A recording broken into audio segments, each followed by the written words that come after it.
A very warm welcome to the Nat Health Leadership Outreach Series. This is a program where every week we bring in some of the top thought leaders from around the world to answer questions from our frontline health workers. Over the course of last year and a half, our frontline corona warriors have been undergoing significant stress, fatigue, and this pandemic, as it evolves and continues, is continuing to leave behind a trail. And our frontline workers have been taking the brunt of this pandemic from being in the front line of defense. We are very, very privileged today to have with us one of the most eminent speakers in the area of patient experience, as well as in the area of designing programs for frontline health workers. Her name is Isabel Nieto Alvarez, MSc. She's a senior key expert on improving patient experience at Siemens Healthineers. It's my privilege to introduce Isabel. She's passionate about innovating and transforming the experience of care to be human-centered. She's an expert of the Siemens Healthineers Global Innovations Network on mental and physical stressors in the experience of care. Isabel leads cross-functional teams in innovative projects on patient experience. In various occasions, she has served as invited professor at the Universidad Anáhuac, Mexico, focused on sustainability in healthcare for medical students and psychology. Passionate about improving the patient and care team experience, Isabel has presented and written globally on the subject. She is a biomedical engineer from Universidad, pardon me if I don't spell it correctly, Ibero-Americana in Mexico, holds a master in science on mind and body medicine from Saybrook University in California, and certifications on leadership in healthcare without harm and design thinking. Her scientific background on mind and body health and neuroscience, combined with experience in medical technology innovation, are cornerstones of her expertise. We couldn't be having someone more qualified to be talking today about this subject on how can we protect healthcare teams who care and protect for us. That's the subject of today's seminar. The seminar abstract is how can we protect healthcare teams who care and protect us, and how do we enable and build resilience in the long term. A very warm welcome to this program, Isabel. So I would like to maybe just pose this question to you and maybe for your introductory remarks, so that we can then maybe take a few questions as it comes during the course of this webinar. Over to you, Isabel. Thank you. Well, first of all, thank you, Siddhartha, for having me here and for that very warm introduction. I hope I raised to the occasion to bring some insights and some spark into the thoughts of changing how we're really experiencing and improving the well-being of the care teams as well. As you mentioned, I'm part of Siemens Healthineers, and we as a company are committed as well to the well-being of care teams. And we believe in high-value care, and obviously technology is one big part of it, but of course the people are the ones who really make high-value care. So with that, let's say in the background, I mean, I'd like to jump in, as you mentioned, to the topic of today, which is specifically, how can we support the care teams and healthcare professionals to really move outside of a trauma or stress situation or an anxiety topic? And here I'd like to take one step back and say, well, actually, anxiety, stress, depression has already been there in healthcare. Healthcare professionals have suffered from this before. COVID-19, however, has totally brought it to the forefront and to say, hey, we really need to deal with this in another level, especially when we're looking into the future, how we're going to be dealing with surges and how are we going to be dealing with different situations that are always changing. So coming back to it, like stress is a normal reaction from our human body, and it happens in our nervous system, right? The sympathetic nervous system just reacts to a situation which is different, and a bunch of hormones, among them cortisol and different heart respiration changes. So it's a physical also experience on stress. And we have three ways we answer to stress. One can be a fight. That means we react and we are proactive about it. Then there's a flight, which is we just go away and we avoid the stress. So we might not want to face the situation. We might want to stay at home. And there's a third one, which is freeze, which means we're just like when a cat catches a mouse and the mouse plays dead and it's frozen. That's the other situation which can also happen, right? Now, it's important to have this in our mind, especially when we're developing programs for well-being and for moving outside of this stress and anxiety or trauma, psychological trauma as well.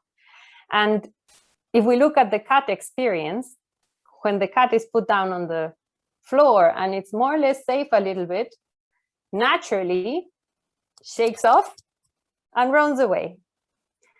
And the stress is left behind, right? Now, we humans, we have a lovely memory, which then stores certain memories and then triggers other stressors from our own brain processes. So we need to really deal with them as well, how we go around that. And so awareness is one of the first points to be addressed, I think. In general, being aware I'm stressed or there's anxiety or there's a situation which is bringing me to this point is very difficult. For me to manage, it must be important to have it in there. And for healthcare professionals, this is a topic. Why? Because there has been stigma. Somehow we've embedded in our education systems or within the healthcare professionals that they're invincible, you know? That they're not emotional, that they need to cope with any situation. And that's unfair because we're all human and giving that space is important for the care teams. And it needs to come from the management all the way to the operational level and around us, like as a society as well. Patients also need to be involved in saying, hey, we need to be supportive as well of this situation. So that's the first point, addressing the awareness within the healthcare professionals group. Now, when we look into solutions and then moving forward, so, okay, so what do we do with that, right? The first one definitely is coming from an institutional approach. So one can do the institutional approach, but then also one should be doing the personal approach.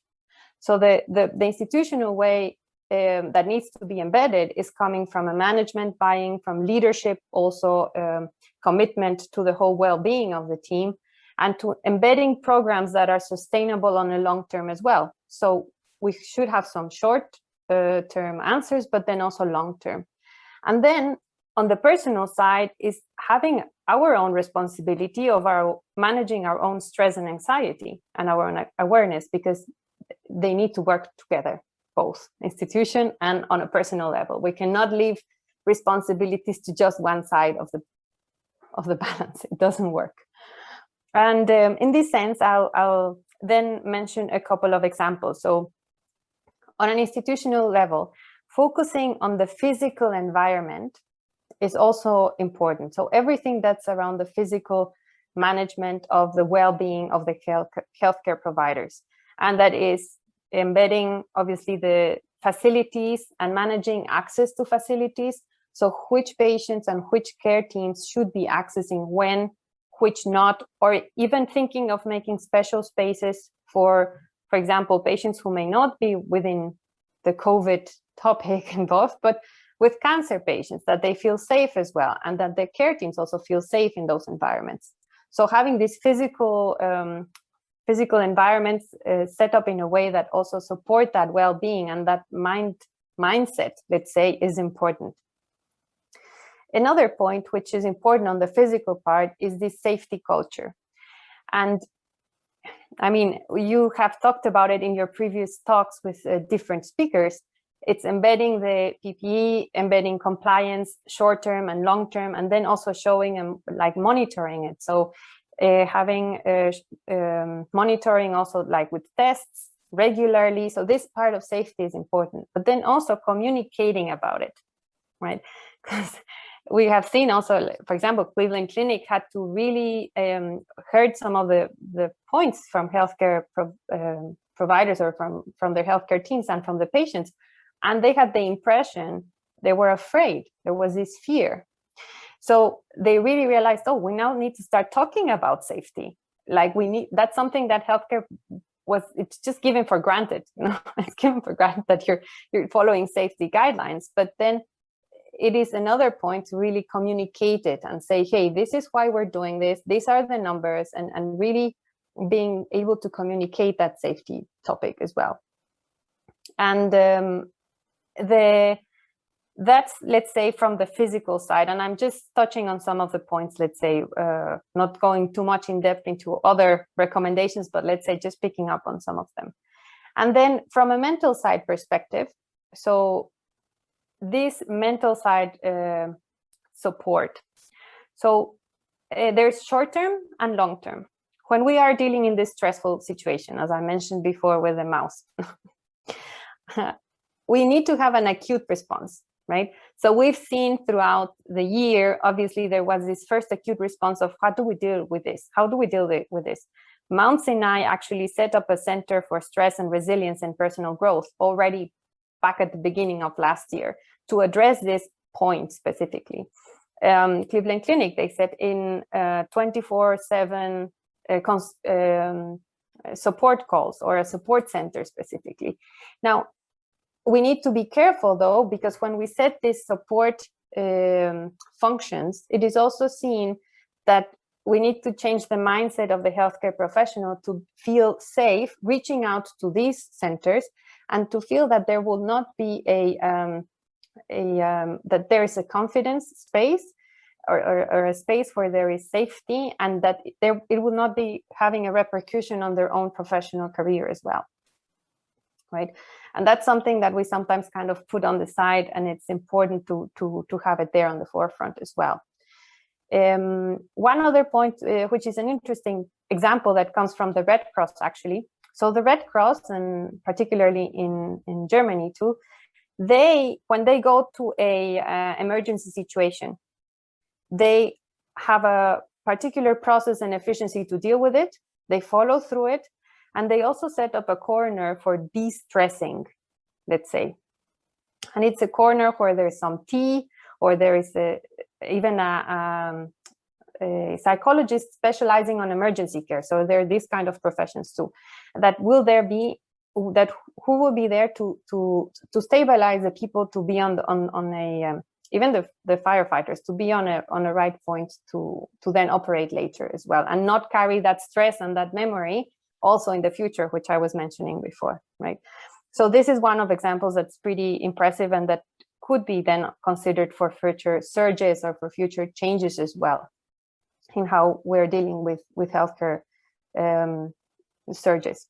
Now, another point is embedding this mind and body practices, right? And we have a paper written on that with the expert, 30 years expert of the Center for Mind and Body Medicine, who specializes in post-traumatic care and population education to deal with it.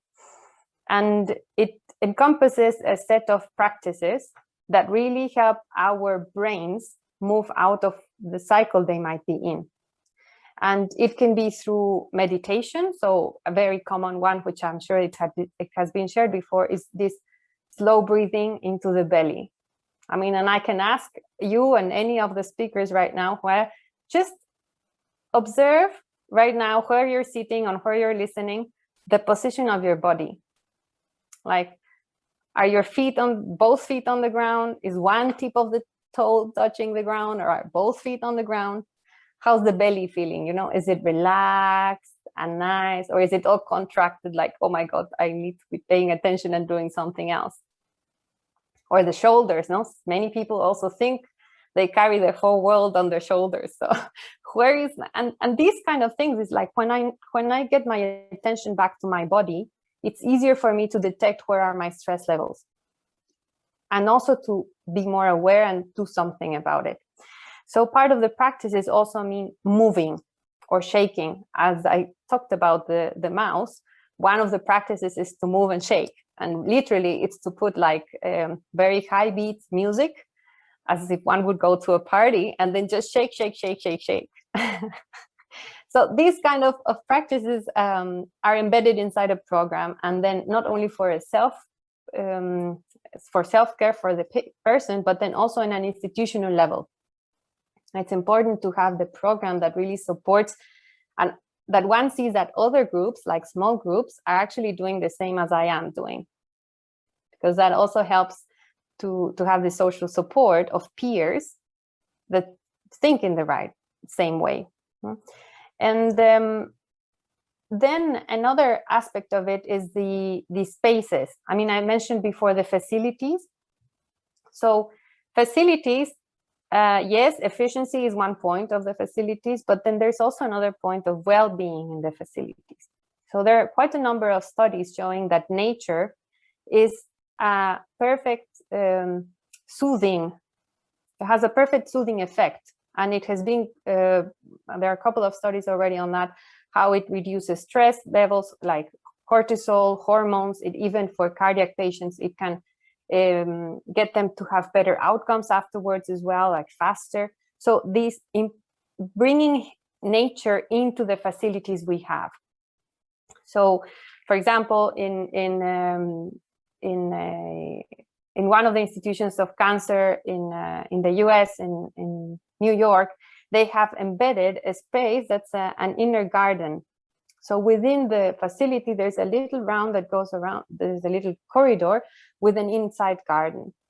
And that is a space where at least people can go there and de-stress, right? It's part of the experiences. So here is another short example on that.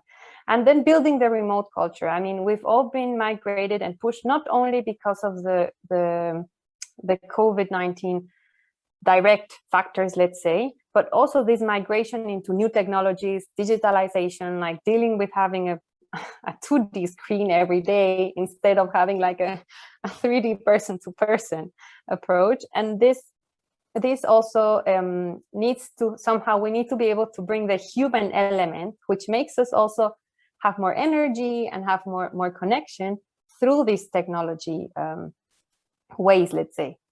And that brings me so I talked about the physical, I talked about the mental side, and the other part is the technology. And as said before, technology needs to help us with these two parts, right? Be it a remote scanner that I can install somewhere and make it mobile to move it somewhere else, or be it a clean surface design that doesn't need to, that it's automatically not being a promoter, let's say, of infections, right? Or even aiming for minimally invasive treatment so that then the person being treated will not have to be in the facility for much longer than they are, right? So technology needs also to support that. And for example, in Siemens, we also look into AI or anything that can reduce the workload for the healthcare professionals is of importance, because we know that high workloads that are not balanced also lead to burnout. They also lead to stress and trauma, and they add on top of the other layers that we've been talking about before, right? And we actually look a lot into efficiency. I mean, like Siemens Healthineers is a very focused on efficiency and workflow in many ways, and we study the workflow of everything, like of a radiology practice and of everything. And that also helps to know, okay, which workflow do we need to plan that then the workloads are less and are more balanced, right? And we can do that in a virtual model, let's say, and then say, hey, we could change it and do it in a better approach if we just tick these other processes, let's say, within the institution, right? So those are some of the points I wanted to bring across. And yeah, I think I'd be happy to hear what questions have come up since we've started talking about this. Sure. No, very, thank you for really covering having a very holistic view, and really having a rich answer across multiple dimensions. Isabel, one of the questions, and this is something that we hear, a lot of our leadership in the industry over the last year, 1.5 years, someone told me that, I nowadays focus less on the business part of it, but 70-80% of my time is really about motivating our staff and our teams, and ensuring that, we are there, and they have a shoulder, to cry on. And a lot of it is driven by this uncertainty. You really don't know where we are headed, right? The pandemic itself is mutating. You don't know what the virus reaction is going to be. You have issues about logistics. Your supply chains are strained. Oxygen shortage is there. Medicine shortage is there. Vaccine shortage is there. In this environment of uncertainty, how do you really have a compass and have a calming effect on your teams? What are some of the global good practices that those top leaders or mid-level leaders listening to this call, what can they take out of your experience here? I mean, you bring I really like this point of management, right? Because for them, we also tend to think, oh, they're managers. They can manage anything, They should be able to cope with everything. and here, I think it's also, it's a good point to start first with, where am I, right? I, as a manager, am I aware of the stress? Am I aware of which are my trigger points, right? Which are the points that are bringing stress to me? And how am I dealing with that, right? So these groups I mentioned before, the small groups that I've talked about before on mind-body practices. It's also a good space for managers to jump in and to be part of those groups as well. And it can be even it has been, for example, in Eskenazi Health, where this this program was implemented throughout the whole system.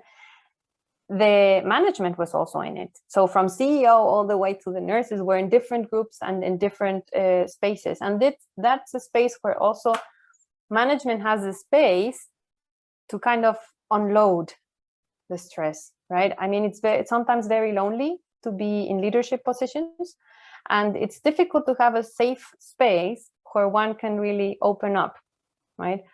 And usually you wouldn't want to many carry it home, and then they have amazing families who support them or partners. But in many cases, it's mindful also to offer them a space that they have for this awareness, for this unloading, let's say, because uncertainty we'll always have.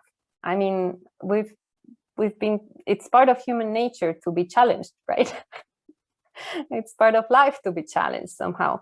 But having the space for it to be there, that's the first one. To accept and then say, yes, it's there, it's stressy. So that's the first point. And the second point you mentioned about the compass, what we do in these sessions, or what we usually work around with these practices, is one sets up their own compass. So one sets up, we start, for example, with drawings, or we start with different techniques, and then one can pick and choose, right? Because what would work for me, Siddhartha, might not work for you, I'm a dancing person. I love dancing. So that's why I choose my dancing example, because I use it. I literally, just before we started, I was dancing to be able to cool down my stress and be here like now totally, right? But I'm sure you were not dancing before our session. So maybe having that set of drawing or writing, journaling every day is also very helpful to work on that. And this part about calming teens, I think it's fair. I think it's fair to also be open with the team and say, hey, I'm also stressed, and let's deal with this together. Because when everyone says deal with this together, then everybody takes responsibility of their own stress and anxiety and deals much more proactively with it, I'd say, right? So in this, that would be kind of my round answer as well on that. And we see it, I mean, at Siemens Healthineers, I can share with you as a company, it's impressive to see how the management has really taken seriously also from their perspective, embedding, for example, exercise. So we have now exercise as part of our team meetings. It's one of those team items that we have. And the management themselves have also been having supportive trainings and supportive approaches to be able to deal with this too. Thank you, Isabel, for that. One important factor, the point of stress, what we are talking about of frontline health workers, the largest section of the population during this pandemic also has been under enormous stress, fueled by media report, fueled by the unknown, and there's been round the clock coverages in social media, online, in television, and so on and so forth. This has resulted in significant pressure that has come on the medical system, where you have angry customers. There has been straight instances of medical violences against doctors. What are the good practices, and what are some of the key lessons that can be taken from globally in the way our health system deals with this environment? Yeah, I'll talk from the system perspective, and I'll talk from the personal perspective.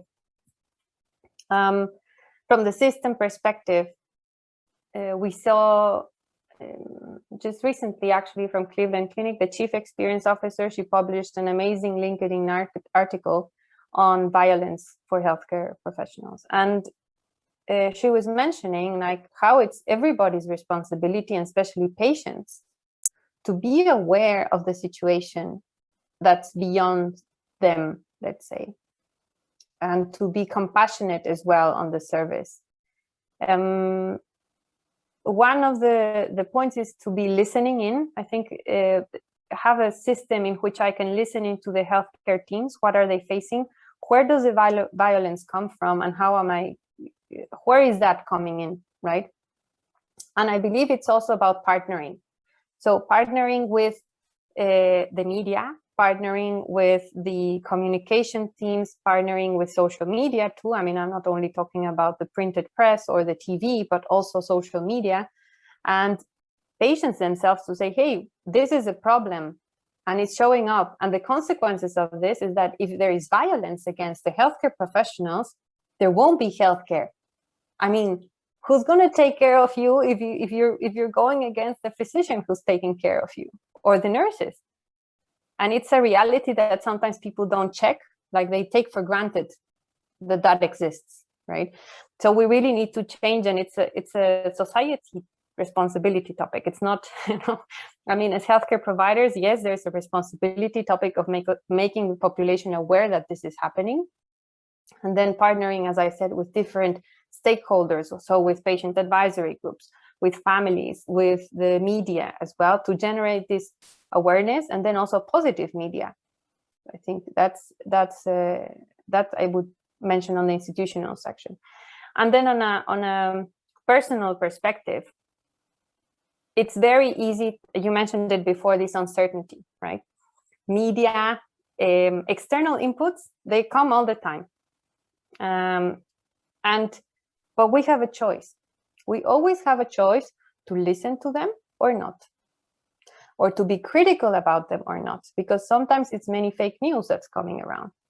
So in this sense, I usually like to use an example of, I need to close my eyes and step one, take one step backward, and then feel inside and say, okay, where am I and what do I believe?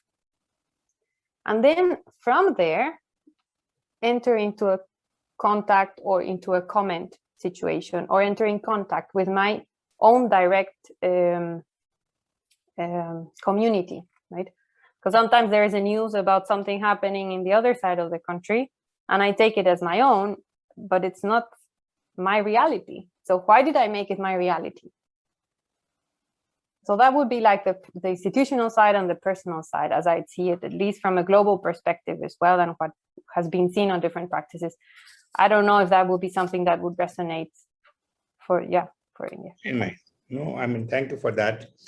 Isabel, one of the less talked about subjects of COVID pandemic is that you have a very large section of population who are not affected by COVID, but they have significant healthcare requirements. There was a recent study that NatHealth did earlier this year, where it was found that since the the onstart of COVID last year, 57% of the surveyed population of patients had to reschedule their standard treatments, right? They had to postpone it, and there's a significant backlog that is building up in the health system of patients who have chronic ailments but are not able to get the necessary treatment because of the entire system being inundated with COVID patients. In your opinion, what sort of skilling models would, if COVID were to continue for the next 3 to 5 years, right, you would significantly need to build the capacity of frontline workers, particularly the pandemics and the nurses. And you need to cross-skill a lot of probably the medical doctors and higher tier professionals so that they're able to serve both COVID and non-COVID. What are some of your thoughts and some of the good practices that you're able to see globally around it? Mm-hmm. We actually had a publication around resilience building in radiology for surgeons and for the situation you mentioned. I mean, it's impressive to see that breast cancer screening has dropped, and the problem is that we don't yet know what that means for the impact that will have. Delayed treatment, delayed obviously disease handling.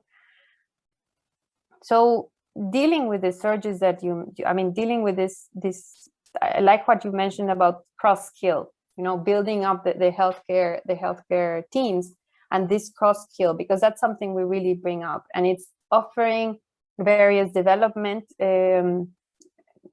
tracks, let's say, that support upskilling for those healthcare professionals, and also planning from an institutional perspective, planning with temporary work or temporary work teams.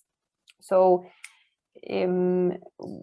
we've seen it also in US, UK, some cases, but we have a way of having let's say support work teams that can come in, let's say, when something is needed specifically for, I don't know, a new CT center. And that's something that actually we saw with the whole pandemic, that we had to put up like CT centers, and yeah, but you also need the team to really kind of work with that CT.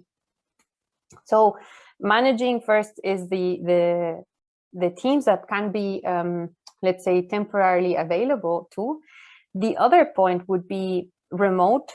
So remote scanning or building I talk about scanning right now, but remote scanning, remote treatment, even like robot-driven surgery. So in a way that can then be supported remotely to certain teams, so that experts can also be supporting small communities or remote situations. So that can also help with the surges. So if there is a space or a moment, or not a space, but a population that's suffering particular problems, then this remote expert team can come in and support that need, let's say. And the other point would also be, that's the people side, but we also need to think of the technology. We need to see how technology is really supporting these healthcare professionals for the surges. So that means having technology that's highly efficient, that is able to work, let's say, slow, but also fast. Have the fast protocols, have the fast and safe protocols. No, I'm not saying just fast and dirty, but really efficient and thorough on that side.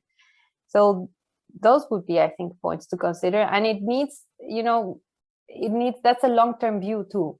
So that has a lot to do also with the management and with the leaders, to have this long-term view of how can I build up a flexible organization, an agile organization that can then respond to changes.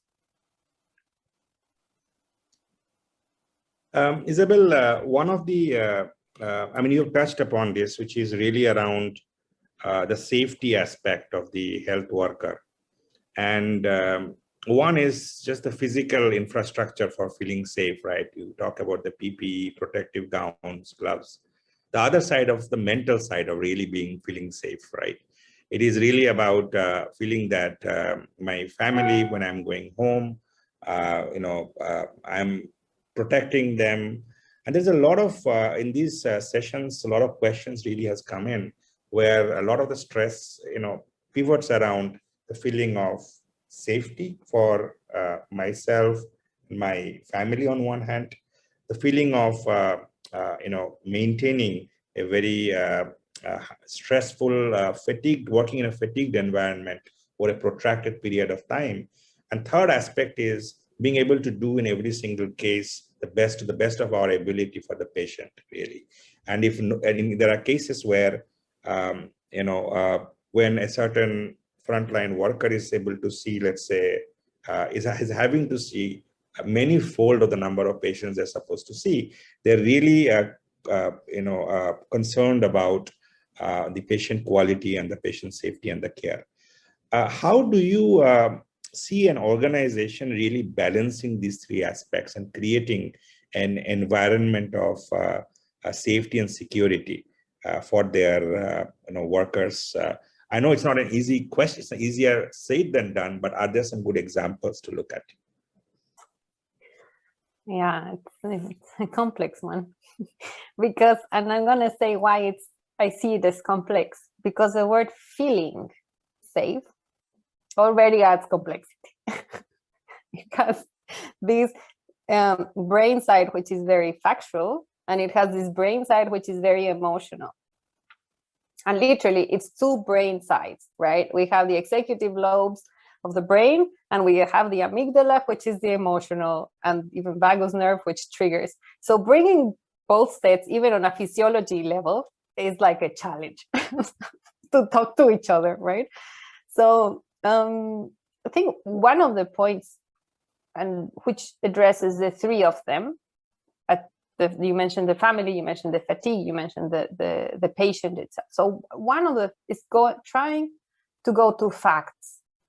It's very important because measurement, and that's why I was saying awareness, measurement, monitor is very important. Our brains can get very emotional very fast and forget the facts, the reality.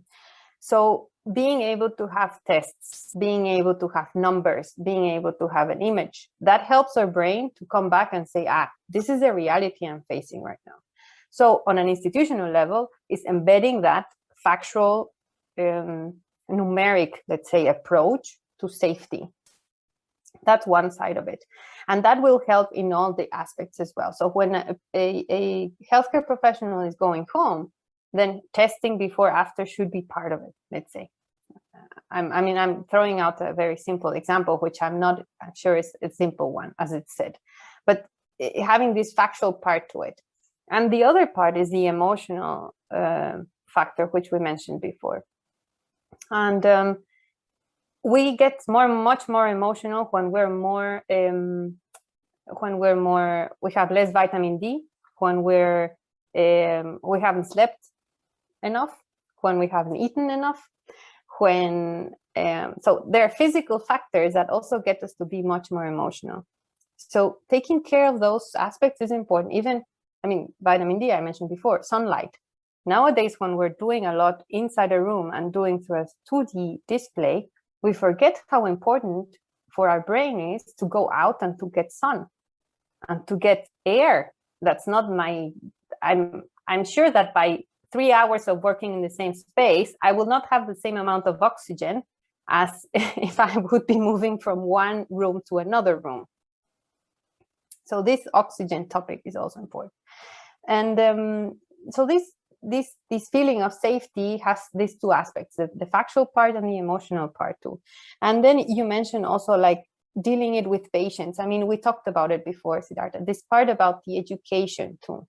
We need to bring education and to communicate, to talk about it, and do I don't know, videos where we show how are we dealing with safety, talks or even virtual visits to show how are we dealing with safety, for the internal team, but then also for the external team. I think would be the 2 points, I'd say. Thank you so much. I think one of the the questions that naturally come is for those organizations that are listening to this webinar, and they must be thinking, are there certain programs, programmatic interventions that have been found to be very effective, whether it's within an organization or even NatHealth as a federation? What would be some of your advices to those organizations listening and to NatHealth in the way we may shape this very important agenda of the well-being of our frontline health workers moving ahead? I'm going to take an example for that one.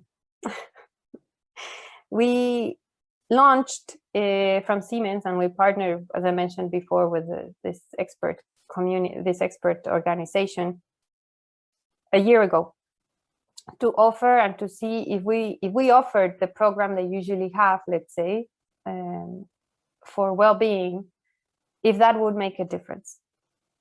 It's a program that I said some of the aspects of it before. So first is the combination of mind and body exercises of 8 sessions. So it's not just a one sitting thing. It's like an 8-session approach. It can be a bit longer and it can be always adapted, but it incorporates many aspects of the dealing with emotion. So how do I express it? Doing drawings. Then which practices do I need to embed in myself or embed in my routines that I can then deal with it? So breathing, dancing, as I said, or movement, meditation, or yoga, or qigong, or, I mean, it comes from the US perspective. I know from India, there's a lot of richness there also to bring into such a program, right? And but it needs to be a comprehensive program. That's the first thing, that addresses the people, which is the specific group. And the other part is having a management commitment to it. We actually engaged with different institutions worldwide, and one of them was Fortis. I guess you had the CEO talk with you a week back, more or less. I was surprised to see, wow, connections. So they've actually were part of our group of these pioneers to try out and to see if this would make sense. And so having management commitment is important, having this sessions approach. And the other part is making it into small groups, because people feel safe in a small group environment. If you go too big, then it's not a safe space. And if you go too small, like a psychologist thing, it's not on an equal level of human to human saying, this is where I am and this is where I want to go. If that kind of answers on that line. And up to now, we've just finished the program, and we're waiting for the final anxiety measurements and looking into how much it improved. And here we ourselves also were part of the program. So Siemens Healthineers volunteered as well in different departments, in design and development, in application specialists as well, in management teams. Our own patient experience team also took part of it, to really also be part of this change, because it needs to be a change around, let's say, the whole stakeholders. So that would be some of the points I would suggest. Is like, have management buy-in would be one, then have a program that really encompasses a number of solutions, or as I said before, the different compasses that get you to deal with emotions, express them and then deal with them. And then having it in a structure that there is also this safe space to deal with the topic. Thank you, Isabel. I think we're almost at the end of our scheduled time, but I would like to thank everyone, first of all, those who have joined us. This entire discussion today will be put up live on our the entire video recording would be put up on our social handles. And many of the questions and the answers would also be transcribed as a blog and be distributed widely across the entire industry. So Isabel, some of your good lessons, good practices we'll certainly, request you to share any library of information, and we'll incorporate that as a part of any dissemination that happens from here on. We certainly hope to stay, in touch with you. You have given some very valuable suggestions, and hopefully we can together as an industry look at ways how we fulfill some of those conditions that provide us, some benefit to our frontline workers. We owe them a lot for this pandemic, and we certainly, I think, we can use a lot of your valuable guidance there. With those words, I would like to thank you, Isabel, for taking the time. Thanks to Siemens Healthineers for kindly volunteering, your participation, and we are enriched with the suggestions what you have given. Those words, I would like to thank everyone. Have a pleasant evening and the rest of the week ahead. Thank you so much. Thank you. Thank you, Isabel. Thank you, everyone. Bye-bye.